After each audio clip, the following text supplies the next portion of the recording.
नमस्ते। जनगणना 2026 की प्रक्रिया शुरू हो चुकी है, जो कि देश के लिए एक बहुत ही जरूरी काम है।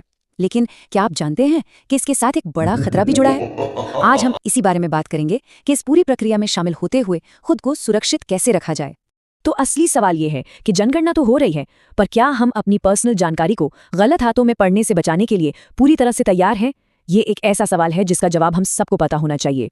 तो चलिए देखते हैं कि हम आज क्या क्या कवर करने वाले हैं। सबसे पहले हम समझेंगे कि जनगणना और साइबर फ्रॉड का क्या कनेक्शन है।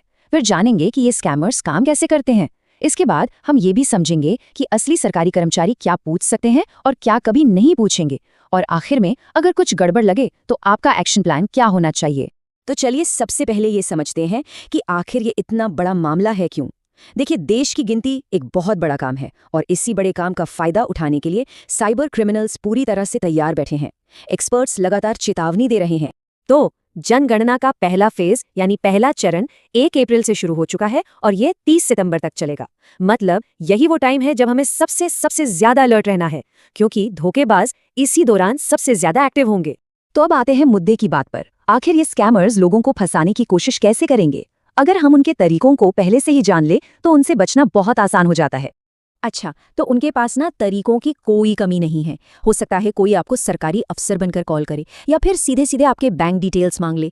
कभी कभी रजिस्ट्रेशन फीस के नाम पर भी पैसे मांगे जा सकते हैं। और हाँ, सावधान रहिएगा, वो आपको कोई खतरनाक ऐप, कोई एपीके फाइल डाउनलोड करने को कह सकते हैं या फिर एसएमएस और व्हाट्सएप पर नकली लिंक भेज सकते हैं। और सबसे बड़ी चालाकी, वेरिफिकेशन के नाम पर ओटीपी मांगना। याद रखिए, ओटीपी तो कभी किसी को नहीं देना है।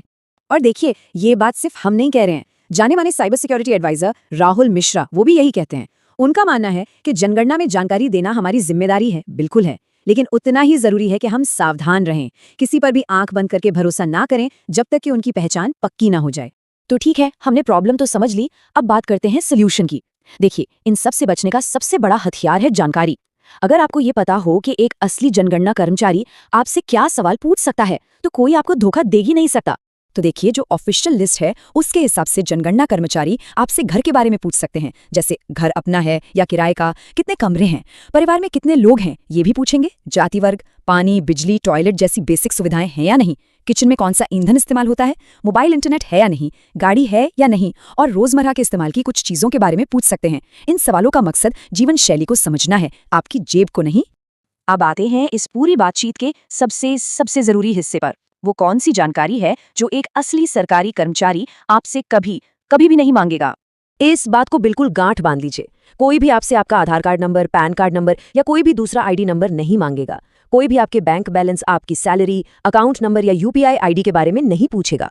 और सबसे जरूरी, ओटीपी, पिन, पासवर्ड, डेबिट या क्रेडिट कार्ड की डिटेल्स, ये सब तो सवाल ही पैदा नहीं होता। अगर कोई भी इंसान आपसे ये सब पूछ रहा है तो वो 100% फ्रॉड है, बात खत्म। ठीक है, मान लीजिए आपको शक हो गया, आपको लग रहा है कि कुछ तो गड़बड़ है, तो अब क्या करना है? चलिए आपका एक्शन प्लान तैयार करते हैं। देखिए, जैसे ही आपको थोड़ा सा भी शक हो, पहला काम, तुरंत बातचीत बंद कर दीजिए, फोन काट दीजिए, बिल्कुल भी देर मत कीजिए। दूसरा, फौरन साइबर क्राइम हेल्पलाइन पर इसकी रिपोर्ट कीजिए। तीसरा, अपने नजदीकी पुलिस स्टेशन को भी बता दीजिए। और हाँ, चौथा और बहुत जरूरी काम, अपने परिवार वालों को, अपने पड़ोसियों को भी इस खतरे के बारे में बताइए, उन्हें भी सावधान कीजिए। और जब मैंने कहा साइबर क्राइम हेल्पलाइन, तो ये एक बहुत ही जरूरी टूल है। ये नंबर खास तौर पर ऐसी ही धोखाधड़ी की रिपोर्ट करने के लिए बनाया गया है। और ये नंबर है 1930। जी हाँ, 1930। इस नंबर को याद कर लीजिए, कहीं लिख लीजिए, अपने फोन में सेव कर लीजिए। जनगणना के नाम पर कोई भी फ्रॉड कॉल या मैसेज आए तो सबसे पहले इसी नंबर पर फोन घुमाना है। तो आखिर में बात घूम फिरकर एक ही जगह आती है, आपकी अपनी जागरूकता। यही वो चीज है जो आपको हर तरह के ऑनलाइन और ऑफलाइन स्कैम से बचा सकती है। अगर आप पहले से जानते हैं कि क्या सही है और क्या गलत, तो कोई आपको बेवकूफ नहीं बना सकता। तो अब जब आपके पास ये सारी जानकारी है, मेरा सवाल ये है कि अपने परिवार को सुरक्षित रखने के लिए आपका सबसे पहला कदम क्या होगा? जरा सोचिएगा जरूर, क्योंकि सोचना ही सुरक्षा की तरफ पहला कदम है।